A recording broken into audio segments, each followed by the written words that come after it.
Considering how quickly it's taking hold, it may seem like artificial intelligence arrived overnight to become this fixture online and perhaps soon even taking over our jobs. But it's really a technology hundreds of years in the making. And a new book looks at some of the key figures who are pivotal in making this happen. David Eliot is the author of Artificially Intelligent, the very human story of AI. Good morning, David. Good morning, and thank you so much for having me on today. I so appreciate this. We've been talking about AI on the show for a few months now, but never kind of like the human aspect and the genesis behind it. So I'm really looking forward to this conversation. Why did you decide to tell the story of AI through the humans who created it? Yeah, so when I started writing this book, I was really trying to write it for my friends. And my friends are probably so similar to a lot of your listeners in that they come from such a diverse set of backgrounds. Some of them are blue collar workers, some of them, are marketing executives, some of them, unfortunately, even are politicians. But like everybody else, they've had these scary conversations. They've been overwhelmed by AI. And as an AI researcher, I found them coming to me a lot and asking these questions, trying to make sense of what they were experiencing. So I realized that I wanted to write a book for them. And I wanted to write a book that would tell them everything they needed to know to join this conversation, to feel like they could actually, contribute to it. But I knew I wanted to make it entertaining. I knew I wanted to make it easily digestible and not feel like a university textbook or a technical manual. I want it to be something that, could compete with Disney Plus for those 1 or 2 hours of free time we all get after work. Um, and when I was researching for this, it kind of like hit me that in all the research I was doing about the things I felt like they needed to know, everything that they needed to know could be traced back to a decision that was made by a human. Sometimes it was 10 years ago, sometimes it was 50 years ago. Some of the decisions were even thousands of years ago. Uh, and I quickly realized not only is this the best way to tell AI an engaging story, but I think it's actually the best way to tell the story to remind us that we still have agency here, that this history is not done being written, and that now we get to contribute to it. And our choices are going to define the AI society for decades to come. Which I think might help with people who are feeling overwhelmed with AI right now. So let's start with one of those historical figures. And when I say historical, we're talking about the mid 1800s. And I'm referring to Ada Lovelace. So who was she and what role did she play in the creation of AI? Yeah, so Ada Lovelace is a really cool figure in my mind. And Ada, like her claim to fame, among many, was that she was the first computer programmer. And she wrote the first computer code 100 years before the first computer was even invented, which just blows my mind. And one of the reasons I felt like it was important to have her at the beginning of the story is that I wanted to start with the foundations of AI. And I feel like often AI seems so complex because I could tell you how a neural network works. And I do that sometimes with, say, a business group. And then you're at cocktails a couple hours later and they've completely forgot everything because it's so high level. And I think when we start grounding it in more technical or base foundations, it becomes easier to understand. So with Lovelace, I want to understand what is a computer and how do we communicate with them. But her contribution really came from the fact that she was really good friends with Charles Babbage. In many ways, she was a bit of an apprentice of his. And he was arguably the greatest mathematician of his day. And he was a bit of a madman, too. And he started getting upset that calculators, which at that time were not machines, it was not on your iPhone. A calculator was a human who was a basically lower level mathematician that you would have do your formulas for you. He was getting upset that they kept on messing up his equations. So he decided, I'm going to build a machine to automate their job. So he thought he was building a calculator. He drew up the designs, showed them to Lovelace, and she knew right away. She knew what this man is building is not, it's not a calculator. It's a computer. And what Babbage had actually designed was the world's first computer. And Lovelace was really the first person in two senses. One, she was the first to recognize the impact that a computing machine could have on society, the way it would work, uh, how it would automate so much of our lives. Or she talked about its ability to automate music production, which is something that we are doing now, 200 years later. But she also talked about the limitations of it, that she thought a machine could never be creative. And then she writes the first computer code, was instrumental in designing in a way for us to take algorithms out of the human hands, which they'd always been in, and find a way to communicate that algorithm to the machine, which is a fundamental step in our path towards AI. I am fascinated by the fact that it was a woman in the mid 1800s who, is one of the earlier figures when it comes to AI, which is just, I think, will be surprising to people. Because how old was she when Charles Babbage met her? And what was their I think relationship sh like? I think she was about 13 years old at the time when they met, and it seems like just a very wonderful relationship in my experience of reading their work. Babbage gave her the title of the Enchantress of Numbers, is what he called her, and it's a really cool relationship because, of course, at that time in England, the idea that a woman could be a mathematician or go to school wasn't really, front of the popular imagination. And it's kind of cool to think about this mathematician who is so far ahead of his time and finds that his contemporary is this, 13-year-old girl. And it seems like he didn't think twice about it. It seems like he just said, hey, here's someone as brilliant as me. I'm going to run with it. And yeah, and her story in general is really interesting because her father, too, was Lord Byron, who she never really got the chance to meet. And he's a crazy character on his own that we get to talk about in this book.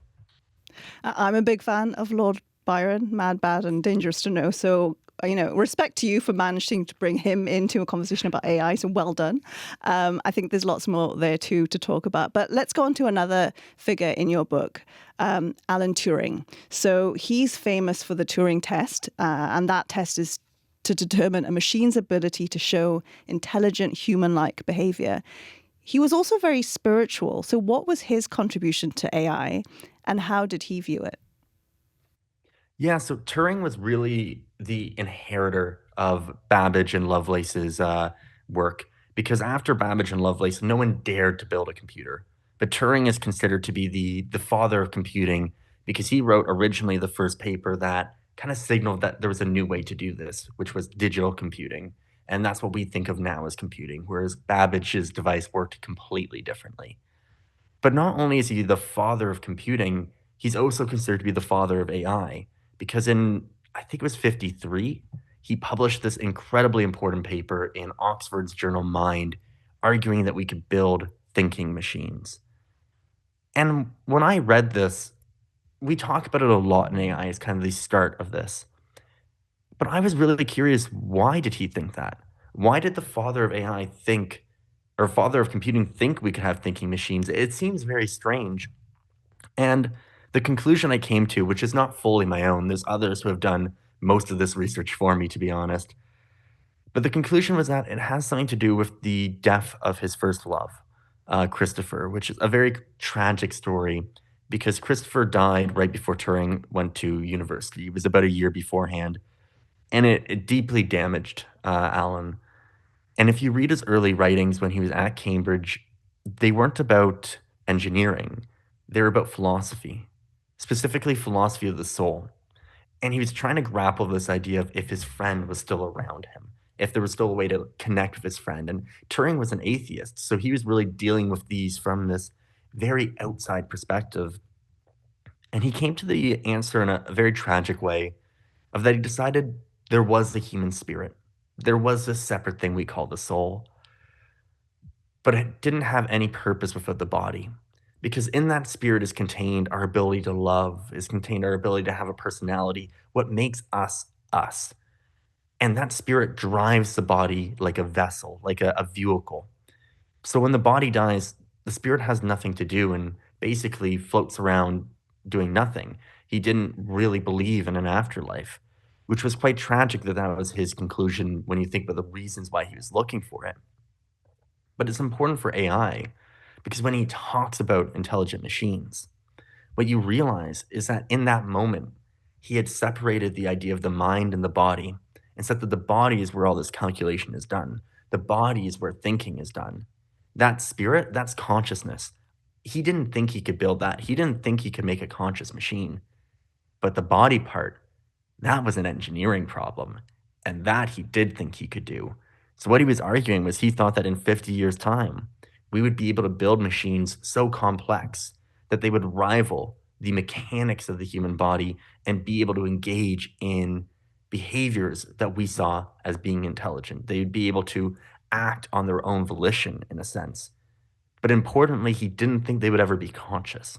He wasn't arguing that we could make a consciousness.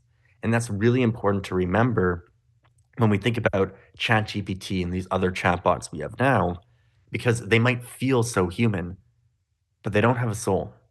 They don't have consciousness. That's not what we're building.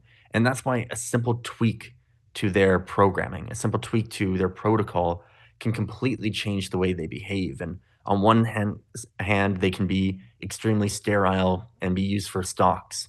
And on the other hand, they can be told, now act human and pretend you have this personality and do certain things. And they are performing that based upon the driving of humans. Because as Turing saw it, we were building mansions for the soul. But because it didn't have a soul, there always needed to be a puppet master. And that puppet master is always going to be humans determining what we push these systems towards. It's interesting you bring up this concept of puppet master because I think it ties into Turing's rather tragic end of his life. Can you talk a little bit about that and perhaps tie it into some of the concerns around who's in charge of AI? Yeah, so the end of Turing's life is, of course, an extremely tragic story. We lost him quite young. And the reason Turing died was he was a gay man in a time in England when that was not accepted. And he actually started living his life quite openly later in his life because he had been a war hero. Most people knew he was gay that were around him, and he felt, in a sense, more safe about it. But when the government found out he was gay, when the police in Manchester found out he was gay, he was prosecuted and sentenced to chemical castration. And due to some complications with how they decided to perform that castration, it made his life extremely intolerable and unbearable and uncomfortable. And the official story is that Alan Turing took his own life, and he was quite young at the time. I always forget if it was mid 40s or early 50s. I think he was in his mid to early 40s when he took his life. And it really robbed society of one of the greatest thinkers that we have ever had. Um, I say official story too because I hired a historian to work on this book to help make sure all my facts were correct. And she pointed out that although the historical record says he took his own life, we actually aren't sure if that's true. And it's mainly based upon poor police reporting and a news story that came out after he died. There's a very strong chance that he might have actually died in an accident, also caused by the chemical castration, but we are not quite sure which one it was. However, that being said, it is still because of the way he was treated by the government. In the book, I bring up the fact that when I talk about AI and I talk about it being in corporate control and that being a problem, a lot of people tend to say, oh, well, the answer then is we have the public control, we have the government control it. But Alan Turing was not killed by the bad guys. He was not killed by the Nazis who he was instrumental in beating. He was killed by the British government, and he was prosecuted by his government. We do not know what things we are doing today, what behaviors we are engaged in today that we think of as being, dissident, that we will look back on in 10 years, 20 years time and say, what have we done? And in the chapter where I talk about that in the book, it's really scary because I talked a lot about immigration software used in the United States called Atlas to determine who should have their citizenship revoked and the issues with that software. I also talk about a story of Japanese Americans being rounded up in World War II and how IBM technology was used in that. I wrote that chapter before Trump was elected. Now that flawed software that we knew back then was flawed is being used in these immigration systems. And on top of that, the very law that was used to round up these Japanese Americans and hold them without trial for years is the same law that Donald Trump has invoked to round up people in the US right now. You know, these two figures that we've just talked about, Ada Lovelace, a woman in the mid 1800s, Alan Turing, a gay man in the UK during World War II. It's just interesting to me and striking to me that these two figures are from kind of marginalized communities. What did you observe around that? I just think that's interesting. Yeah, it was a really interesting moment for me actually because when I was writing the book, I wanted to try and, bring the human story out, but I wanted to make it very diverse in that sense. And I was so excited that the first chapter is a Persian mathematician, the second chapter is Ada Lovelace, the third chapter is Alan Turing, and I felt so proud. I'm like, this is great. We're doing good. We're showing this diverse story, and then AI becomes an official academic discipline after Alan Turing, and the next 10 chapters are all straight white dudes educated at Cambridge. And it was kind of, I didn't really know how to deal with it in that sense because that's the story that we were telling, and it is the story of AI. But that was kinda shocking to me, and I think, it says something about the society at that time of that a lot of the innovations that led to this point were being done behind the scenes by marginalized people, and then when we decided it was an academic discipline and this thing we're following, it got pushed into these corners of academia that really reflected one group, and we can see this actually in some of the issues we have with AI now. For example, AI has really serious racial bias issues. Mm. They're getting better, but they still exist. And one of the problems from that we know was that these early image recognition systems were trained on data from the people who were programming them who were overwhelmingly white males. And that kind of seeps in. And it's kind of this interesting thing that I always talk about with AI, of that AI, as I said, it doesn't have its own consciousness, doesn't have its own soul. It tends to take on the biases of whoever's making it, or the perspective of those who are designing it and the data that it has. So it's interesting to see how that snuck in. And we have a really great chapter later on in the book about, these bias issues and the effects they've had. And it's really interesting because I've never experienced them. Me, like, working with AI every day, I've never had that experience. And then we really drill into especially how these systems have been used on marginalized communities. And there's even an example in the book of an Amazon AI that was used for hiring. And it tragically, they found when they audited it, luckily they caught it, it would just eliminate people with African American sounding names. It would just not pass their resume on. And Amazon rightfully went, that's not what we want to see. But this machine that we talked about being objective, we're using this because it doesn't have human bias. We talk about data being objective. It turned out this machine was just as racist as humans in some instances.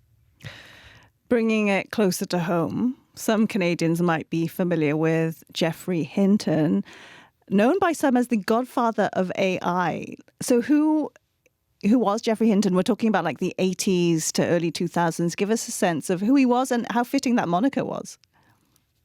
Yeah, Geoffrey Hinton really does deserve the title of the godfather of AI, in my opinion. And he's someone I look up to for his perseverance because when he came into the world of AI, he started researching in neural networks. And he did that because he actually didn't come in wanting to design AI systems. He was a neuropsychologist. And he saw building these systems as a better way to understand the brain. So he was in this field where people really didn't necessarily believe in what he was doing. And he just kept going. His PhD supervisor kept on trying to convince him to change topics. And he would say, just give me 6 more months, I'll make it work. Luckily for us, the PhD supervisor gave him time. Unluckily for him, it took way longer than 6 months. But him, along with other characters like Lee Kuhn, kept going at neural networks, kept pursuing it, kept building the fundamentals, the backbone of it. And then in 2012, Hinton and his research students put together a system called AlexNet that they entered into an AI competition. And at this time, again, deep learning, neural networks considered to be a dead end. They enter this competition against all the more traditional systems, and they don't just win, they wipe the floor with the competition. And that, not ChatGPT, that moment is the beginning of the AI boom that we are experiencing today. Because in that moment, overnight, the entire tech industry said, oh my goodness, AI isn't just possible, but this neural network approach is the way we get there. And we have the ability to do it now. And all those researchers got picked up by Google, they got picked up by Facebook, now Meta, by Amazon, by these groups, and they did the research in that time that led to what we have now. And we're very indebted to Hinton, Lee Kuhn, Yoshua Bengio here in Montreal. I think I pronounced his name wrong, but I'm sure someone will correct me on that.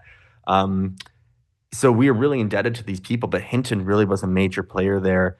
And in fact, his student who worked on AlexNet went on to become the chief technical officer of OpenAI during the period where they made ChatGPT. David, we've only got a couple of minutes left, but I want to get this question in because Hinton did have some dire warnings and concerns about AI. What makes you feel that we have reason for hope, I guess? Because, we said at the top, a lot of people are feeling overwhelmed and nervous about AI. What's your final message on why we perhaps don't need to feel as concerned? So I call the last chapter of this book Hope. And it's because I am very hopeful and I come to this topic from a position of hope. I wrote this book out of a position of hope. And it's not necessarily a position of where we are right now, but it's a position of my belief that AI has the potential to be the most liberating technology ever invented by humans. It has the potential to liberate us from so many of the things that we don't want to do and give us more time to do the things that we love, to give us more time to care for our families, take care of each other, more time to create art. It just opens up so many amazing possibilities. I do not necessarily think that's the direction we're going in right now. We need to recognize that AI is infrastructure, and the way we develop this infrastructure is going to affect the type of society that builds up around it. Right now, I think we are going towards a path of recreating the problems of the Industrial Revolution, but I do not think that it's written in stone. And I think the more people that join this conversation, the more people that come in and demand the future that they want to see, a future that lifts all of us up, whatever that might be, the better opportunity we have to get there. And I still think we're early. I don't think this is a tomorrow problem. I think it's a debate and a conversation we're going to be having for the next 10 to 15 years as we build these new systems. So I have hope because everywhere I go to talk about this book, I meet people who want to join this conversation and people who have really interesting things to say about this conversation, coming from the point of view of, a plumber, of a teacher, of a marketing executive. And those are the voices we need in this conversation. So I really do think that there is a potential for a very bright future. And I think hope comes from a belief in democracy and a belief that we can have these difficult conversations and find a path forward together. David, thank you so much for your time this morning. Thank you so much for having me on. David Eliot is the author of Artificially Intelligent, the very human story of AI.